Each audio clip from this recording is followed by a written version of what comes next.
Well, hello, educator friends, and I hope that this episode of the School Life series finds you well, surviving your week, and making a big impact in your school or organization. So, we took a few weeks off after wrapping up our first round of the series, and I have to say, I have missed these conversations. So, if this is your first time listening, please go back. Give our first 6 episodes a listen. We've had incredible educators from all over the country, from every lane in the educational world. So give us a shout out, give us a like, appreciation post, whatever you would like to do, but we would really, really appreciate that. And as we get back into the second session of our series, a reminder that this series is for all educators and is designed to bring you the absolute best in the educational world. We dive into their personal lives, their personal journey. And I think you will see that all of these edu rock stars, is what I call them, have sat in the same seat, in the same season of life, in the scenarios that you might find yourself currently in. Then we bring you some heavy, some heartfelt, and high demand content from them that you can listen to or watch whenever you prefer. So the episodes are designed to be 20 to 30 minutes tops intentionally for your morning commute, prep time, lunch, your workout, whenever you would like. So today we have a very special guest. When I think about the educational world and impact, this lady right here is right at the top. She is a former principal. She has authored, I don't even know how many books at this point. She currently travels the entire country, speaking at conferences and working directly with schools. She is truly one of the nicest humans that I have ever met. And I am personally thankful to call her a friend. So, Allyson Apsey, how are you?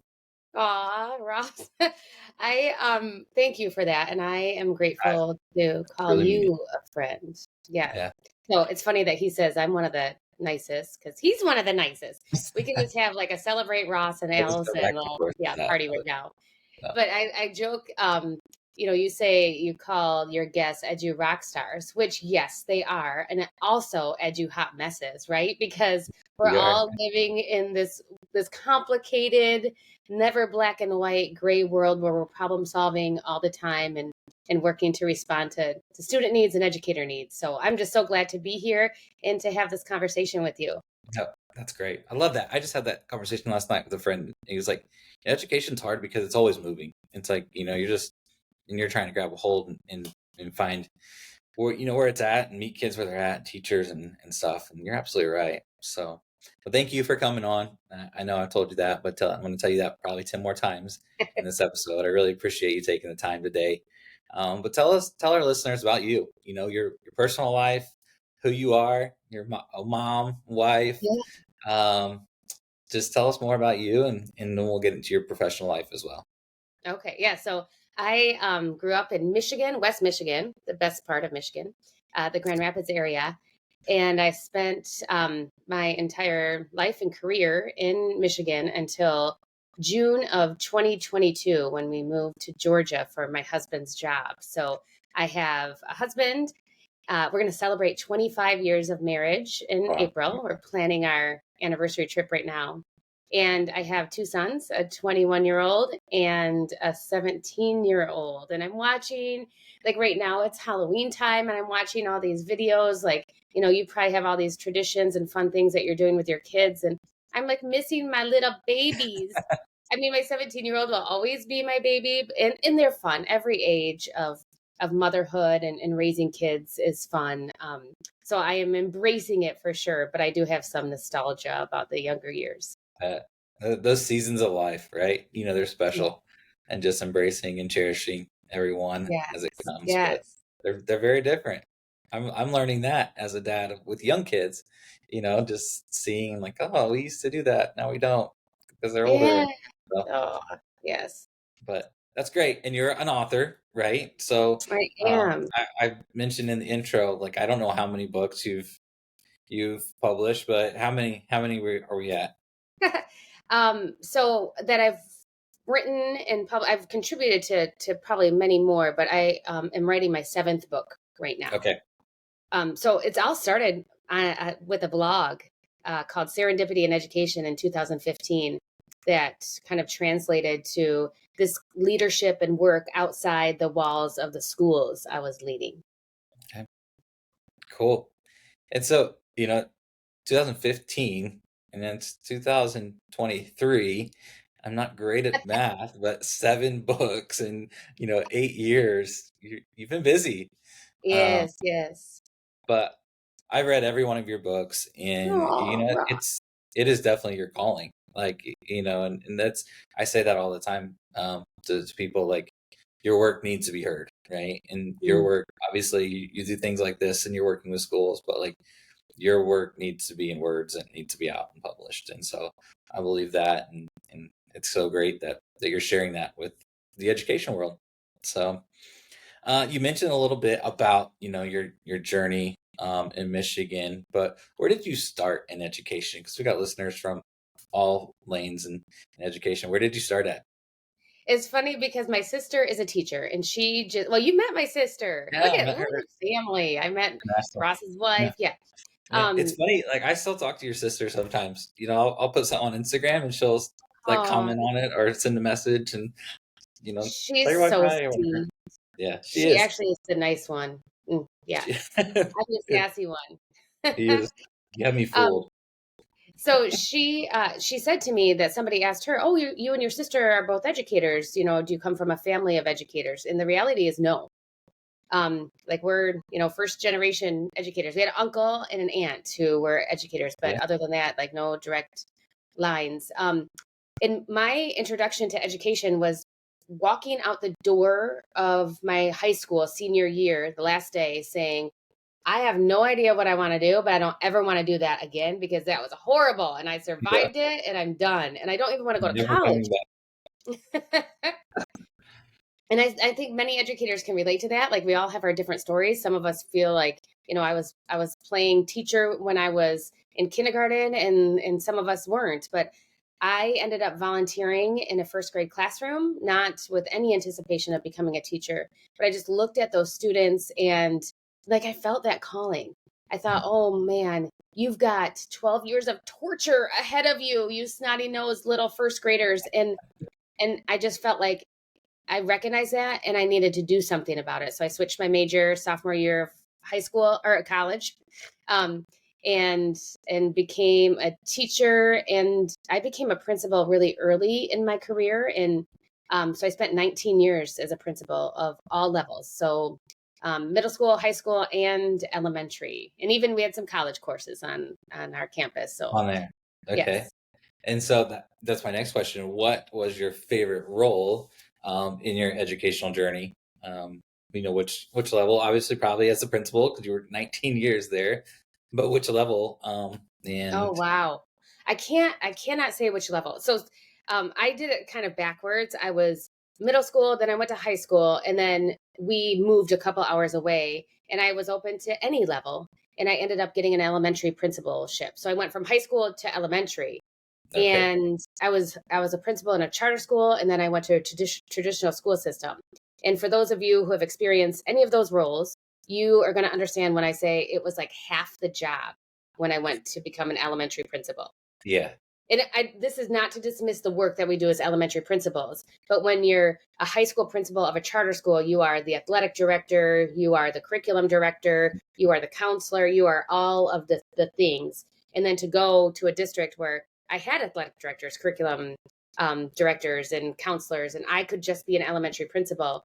So that was a beautiful thing. And also, that the only thing I had to search for in a locker as an elementary principal was a missing Lego guy instead of all of the things I searched for in lockers as a high yeah, school principal. So, um, by having said all that, there is beauty at every level. And I just wrote this in the book that I'm currently writing with George Couros. That's called What Makes a Great Principal. And I just wrote this opening paragraph of, I loved being a principal. Loved, loved, loved. I think that's why I spent 19 years as a principal. It is mhm, such a challenging role. And at first, that challenge felt intimidating. Like I'd walk around with, it was so long ago that I had a beeper instead of a cell phone. And I walk around with my beeper as a principal and get beeped to different rooms. And I think, oh boy, what am I going to encounter here? And I doubt myself whether I could handle it. But as I got more experienced and developed more confidence, like those challenges energized and empowered me rather than intimidated me or scared me. Yeah. No, that's great. I like that's a great answer because I think just like with the seasons of life, we find the joy in every position.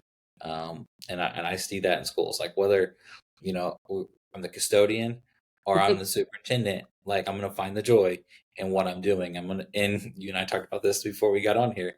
I'm gonna be the best at it, right? Yes. I think that passion and that drive is what makes schools great. So I'm excited to read this new book, that's for sure, because I think it's important. There are a lot of leaders leading our schools across this country that just don't have the right support, right? Yes. They may have the foundation. Obviously, they were hired, so there's a reason that they're in that role.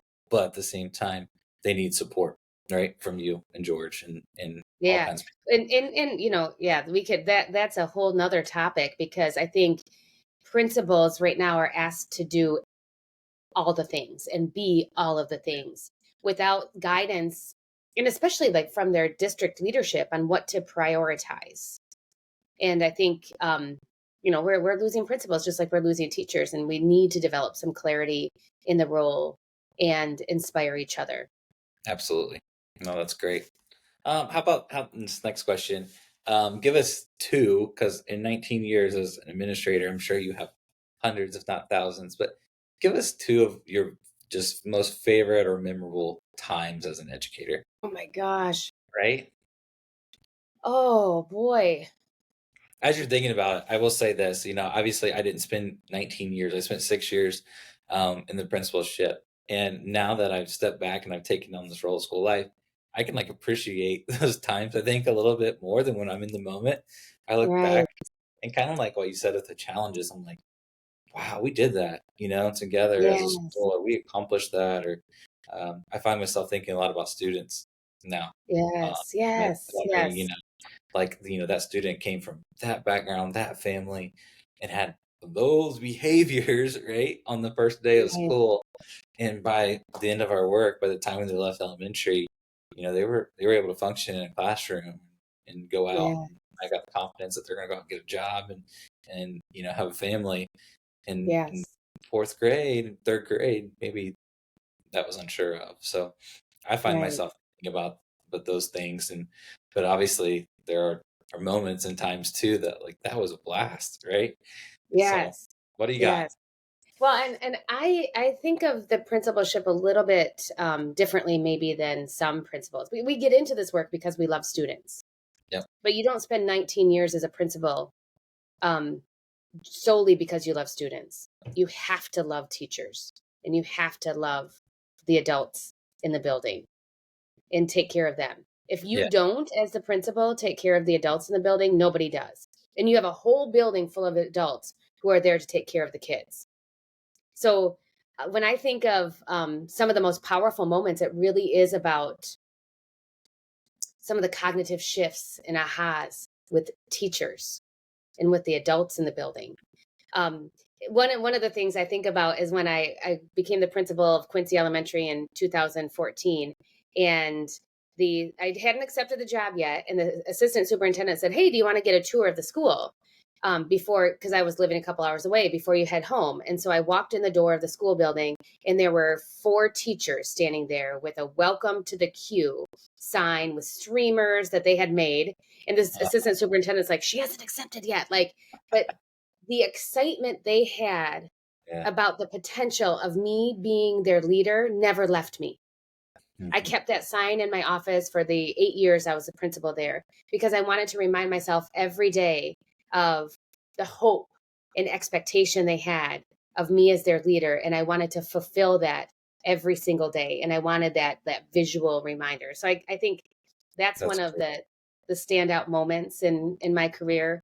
Um, and just I definitely have situations with students where they, like you said, they come in and they're a hot mess, and we provide them with the support they need, and they end up seeing themselves as a Yeah. successful student and functioning as a successful student.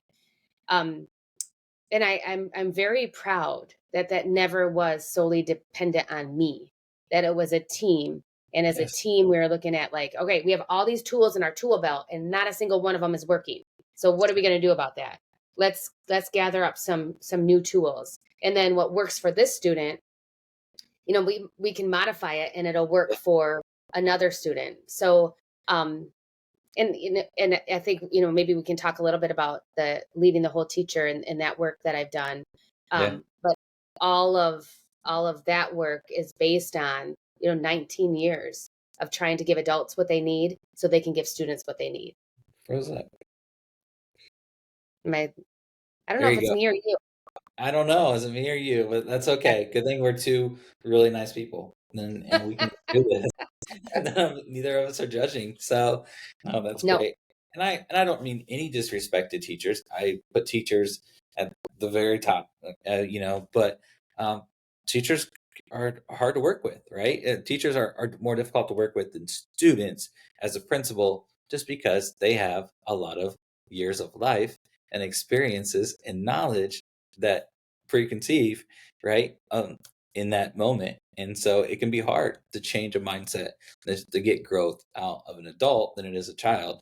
And Yes. so those wins feel good when they happen, like you said. Yes. When you see that change and that shift and you see it, success happening, gosh, it feels good. So Yes, it does. I love this question and I love the answers that I've had in the first 6 episodes. But who has influenced you, maybe personally and professionally? So, who has influenced me in my life? Again, Ross, you ask really big questions, but um, I'm going to talk about a woman I worked with when I first became a principal, and she was brave enough to open a charter school and lead that charge, and it was wonderful to be on that journey, and it was such an incredible challenge, but it's one of those challenges that just bond you to the people you're working with for the rest of your life. Mhm. And she really taught me how to be visionary and then how to take action based on that vision and how to communicate with the people you're working with so they join you in that vision and they're on come along on the ride with you, Yeah, and become invested. So that was she greatly influenced me in my work. that's awesome.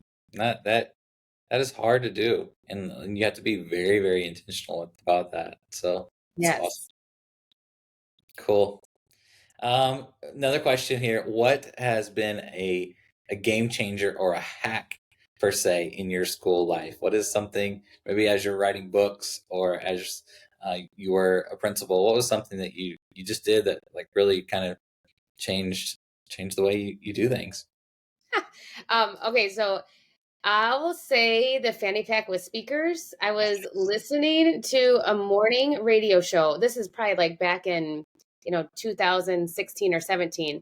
And they were talking about these Rager fanny packs that the teenagers were using in their beach parties. And I thought, that's a principal tool. So I ordered the fanny pack with speakers and used that as I was, up and down the hallways of Quincy Elementary. And it just became like a signature thing, because one of the things that we hear from teachers over and over again is one of the most important things about a principal or a leader of a school is visibility. Hmm.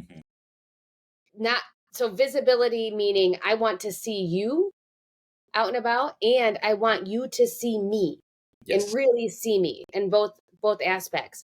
And one of the second most important things is demonstrating that you enjoy the work, that you find fun and value in the work that we're doing. And I travel to so many different schools and I see principals who are just worn out, Hmm. and rightly so.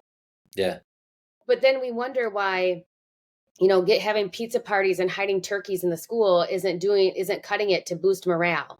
Yeah. It's because teachers need to feel seen and valued, and they want to see that their leader enjoys the work and Exactly. is working right But alongside them. I say that too a lot. Like you set the tone, right? You set the temperature. of the building. Yes. So if the leader is worn out and tired and cranky and not very nice, guess what? Your teachers are probably going to model that and act the same way because it's okay for you to.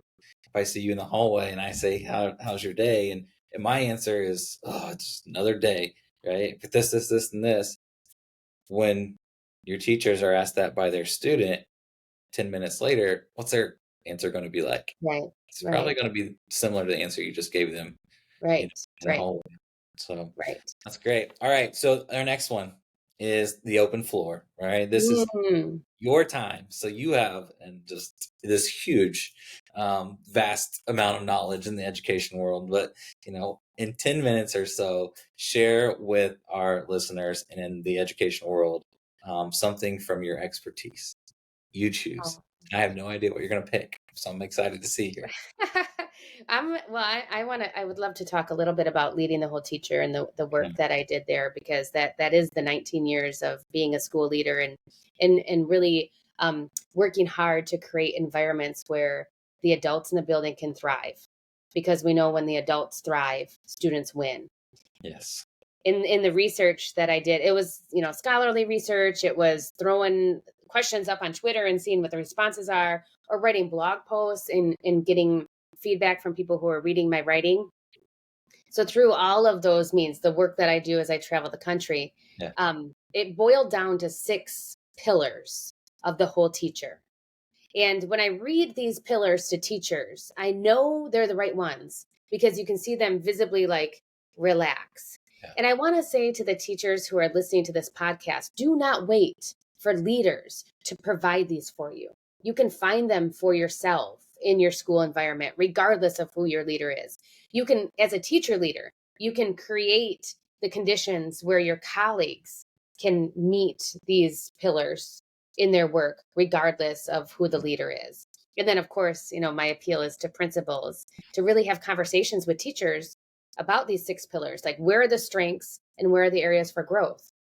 I wrote the book, and I know that at Quincy Elementary, there are areas for growth within these 6 pillars. So without further ado, I will share them with you. Are All you right. ready? Okay. Yeah. All right. Anybody listening, see how you would feel if you had a school environment that helped you feel valued, emotionally safe, where you were a decision maker, where there were positive relationships, where you had a healthy workload and a healthy worry load, Mhm. and you were able to continuously learn and grow in the ways that you wanted to learn and grow. How would that environment feel? Sounds like Disneyland, right? It sounds like a school that I want to apply to be at, right? As Yes. an educator, um, that literally is checking every box for Yeah. me, and I think, like you said, it's going to resonate with so many teachers and educators in this world that like those are my basic needs, right? And Yes. if my basic needs are met, then sky's the limit. Absolutely. I Absolutely. I I love our relationship because you're teacher driven, I'm student driven, right? It's Yes. just and that's great. But I would see that with students all the time. Crazy behaviors, right? Extreme behaviors, and I get down to the root of it, which was my goal, and their basic needs are not being met. They're Absolutely. coming to school hungry, dirty, right? Emotionally drained, not supported, no confidence, all of these things that you hit on with teachers. And once we met those and we figured out how to meet those basic needs, all of a sudden, right, the behaviors started turning. Academics started coming around. They actually care. They wanted to be at school, right? All respect, Right. all of these things. And so it's the same thing. It really Right. is. I love Right. that. I mean, as a teacher, how do I, like you said, if it's not coming from maybe the leader in our building, how do I go out and find those? Right. I do have a self advocacy guide on my website. Well, certainly you could pick up the book and read about the Oh, 6 pillars of leading the whole teacher. And then just think about it like, from that lens of a teacher rather than a leader of a building. How can I set these conditions up for myself? Like, if one of the conditions is to have a healthy workload, what's working for me in my workload? and how might I want that to look? And what are some action steps that I can take to move me from what Yeah. currently is to how I see it? There's so many different strategies we can use to focus on what's within our control and what's of immediate concern, and let go of some of those worries that are beyond our control, or maybe we can worry about them in 6 months, but we don't have to worry about them right now. Like, just really thinking through what can we let go. And then, with continuous learner, we, as teachers, we have to join in on the PD that the district provides or the school provides. And sometimes it meets the mark for where we need to learn and grow. And sometimes it doesn't. Okay. But there is so much information out there. There are books, there are, great school life podcasts, there Yeah. are webinars, there are, Facebook groups. There are so many ways that we can pour into our continuous improvement and continuous growth bucket, even if that's not happening at the district or the school level. Yeah. I like that. And it's sometimes you can't rely on your district or your school. You got to go out and get it. You got to go out and find it. And there are so many great communities in the education world. All right. And you just got to find the right one that works for you and for your Yes. position and what you need. Um, but that's the goal of this whole series, is just if we get two listeners, right, and it helps them, then hey, that was worth our time. I feel that in everything that I do, is make an impact on just one teacher or one principal in the educational world, because they're going to go out, they're going to impact 30 students or Yes. 600 students in a building or whatever it may be. But I had a conversation recently with a former teacher that was in a new district, a new school, and they're like, "Oh, this principal just says you. I don't know what I can do, like all this stuff." And I said, stop waiting for the principal, right? Stop waiting for the district. The individual teacher, you have more impact than you know in a school building, right? Yes. You control what you can control in your classroom with your 22 students. And guess what? The teacher next door is going to feel that. They're going to want to be around you, around your students. And then next thing you know, you're impacting a grade level. And one student, one teacher can make the impact and can change the school setting. So yeah, I love that you say that. Don't just sit around and wait for it to happen, or don't keep jumping ships to find the right ship. Then, you know, let's steer this one in the right Yeah. direction. That's It's so cool. interesting, Ross, as I get to work with educators. I work with a lot of second career educators, or people who are in schools teaching on alternate certifications on their path to certification. And every single time I talk with a second career educator, they just remind me that the grass is not always greener. Mhm. And I think we get caught up in that idea of, education is the hardest profession in the world, and it is challenging, Right. but we can do hard things together. Like, we teach our students, we can do hard things together. We can solve challenging problems together, and teachers can together figure out how to create an environment where they're meeting their needs and focusing on the most important things, which are, student achievement and evidence of student learning, instruction, rather than, complaining to each other about things that are really challenging. They are. Um, but It is. we've got more power than we think. I 100% agree with Yeah, you. I agree. And one thing that you've talked about when we've presented together is, turning off your email, Hmm. not checking those things. And I think there are little things that educators can do that can change the way we perceive this work, right? It Hmm. is an incredibly challenging job, and one that has more impact than any other career out there, right? You're impacting so many kids. But we need great teachers. We need great leaders and principals to stay in this work. Um, so, what can we do to make this job easier? What can we do to make it less demanding or less stressful? Um, this is a little controversial, but one thing I say is, like, as an educator, you get breaks, right? That other careers or jobs may not get. Like, how many other jobs say you get 2 weeks off at Christmas, or you get, the week off for Thanksgiving. Take that time that we get off and shut the Use school brain off, shut your use it. teacher brain off. Yes. So many educators take that time and they're still thinking about everything that they have to do or didn't do or did wrong. And it's like, turn it off, right? Recharge, reset. And and that's just one small thing that we can do to make this career and this profession better individually, Mhm. right? For Absolutely. us. So, all right. Yes. Anything else you want to share about the book Oh or my gosh. all right. Yes, I will leave with this. With every educator I work with helps me believe in the future of our school Yeah. system, because every educator got into this work for the right reasons, and they might have lost their way, and they might not be able to see a path back, but with the right support, guidance, they can get there. They can get back on track, and they can provide what students need. And it just gives me faith and hope in educators. And I'm so proud to be able to be a part of this profession and continue this work. That's great. That's it. I was going to ask you your advice to educators, and that is it right there. So, and that's why I'm thankful that you came on today with this episode and just taking this time. I know you're at home this week, and that is precious Yay! time for you. So, enjoy your time at home. Allison, thank you so much for all you Thank do you. for the education world and the impact that you're making. Well, right back at you, Ross. Yes, I'm Well, grateful to thank spend you. this time with you. All of our listeners, appreciate you listening, spending some time, whether wherever you are at today. And we hope that our conversation was able to resonate with you, and you were able to take something with you that you can take into your classroom or into your school building to make a difference.